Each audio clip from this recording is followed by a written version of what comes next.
আসসালামু আলাইকুম বন্ধুরা, আজকে আপনাদেরকে দেখাবো। দেখেন একটা কাঁঠাল কাটতেছে। তো এই জায়গায় কাঁঠাল কাটাতে দেখেন এই দেশের চাইনিজরা কেমন করতেছে, জানালা ভাঙ্গা এসে পড়তেছে নেওয়ার জন্য।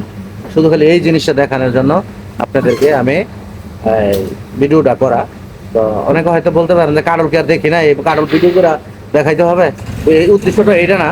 উদ্দেশ্যটা হলো আমাদের দেশের কাঁঠাল যেমন মানে হাতে কিন্তু উঠায়া খাওয়া যায়, আর এই কাঁঠালটা চাকুর সাহায্য না নিলে খাওয়া কোনো অবস্থায় সম্ভব না। তবে আমি যেই লোকে কাটলটা কাটে তার কাছ থেকে আমি শুনবো কথাগুলা সঠিক কিনা, তা জানবো আমি। তো চলুন আজকে জানি। আসসালামু আলাইকুম আশা ভাই। ওয়ালাইকুম সালাম ভাই। তো কি করতেছেন ভাই? এই কাঁঠালটা সাইজ কত? কাঁঠালটা সাইজ করতেছেন? হ্যাঁ। তো এরম বেকারে জোর জবস্ত করে মানে চাকু দা কাটতে হয়, কারণ কি? এটা চাকু ছাড়া কোনো কাজ হইতো না। কারণ কি চাকু ছাড়া হবে না। যদি এই বিষয়ে কিছু বলতেন। আমাদের দেশের কাঁঠাল তো এরকম না। হ্যাঁ, এই যে দেখেন, এই যে দেখেন। আমাদের দেশের কাঁঠাল এরকম না, এরকমই কিন্তু এটা ভিন্ন আর কি। সিস্টেমটা খাওয়ার জন্য এটা মানে সরাসরি খাওয়া যায় না। এটা চাকু দেওয়া জায়গায় জায়গায় চাকু সাহায্য নিতে হয়, চাকু সাহায্য ছাড়া আপনি কোনোভাবেই পারবেন না। কোনো অবস্থায় সম্ভব না। এটা ছাড়ে না। নাহলে দাঁত দাগ আমরা খাইতে হবে। মধুতে ছাড়ে না। এই যে দেখেন। তো দেখেন এই কাঁঠাল খাওয়ার জন্য মারিয়া এখানে চলে আসছে। ওকে, থ্যাংক ইউ।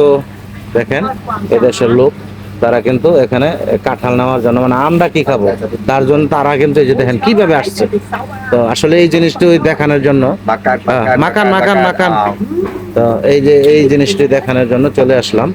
এই যে দেখেন একজন মালয়েশিয়ান নাগরিক, সেও কিন্তু এখানে কাঁঠাল নেওয়ার জন্য চলে আসছে। এটা চাকু ছাড়া কোনো অবস্থায় সম্ভব না। তবে আমি আপনাদের দেখানোর চেষ্টা করতেছি পুরাপুরি।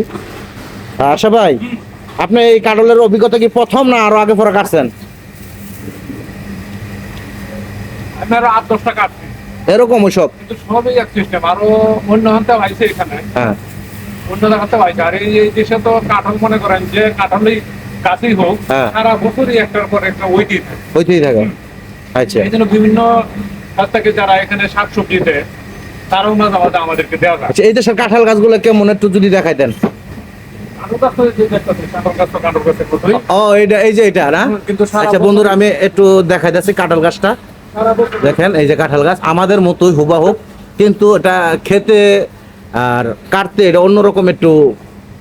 এটা আমি আরো 8-10 টাকা কাটছি এবং অন্য অন্য জায়গাতেও দেওয়া যায় এখানে। আর এখানে মনে করেন এই যে এই যে চাকুর সাহায্য নিতে হয়। এই যে জায়গায় জায়গায় যে এই যে মজুরিটা ছাড়াইছি। আর এখন এই যে একটা বাচ্চা বাচ্চা আমি কম লাগে।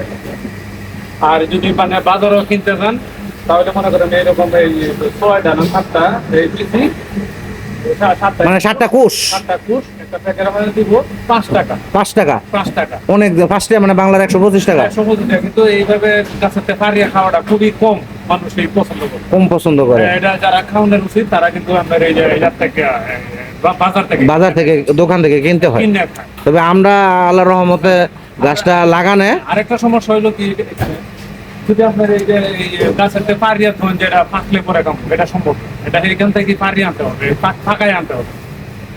আর যদি বরফ হইয়া পাহাড় নিলে বরফ হইয়া পাহাড় তাহলে আর চলতো না। তাহলে এটা ফসতে ফসতে এটা শেষ পর্যন্ত পাহাড় আপনার বাউবে। ও, আপনি তো ভালো অভিজ্ঞতা। তো যাই হোক, ধন্যবাদ আপনার অভিজ্ঞতার কথা শেয়ার করার জন্য। হ্যাঁ, ধন্যবাদ। ওকে, আল্লাহ হাফিজ।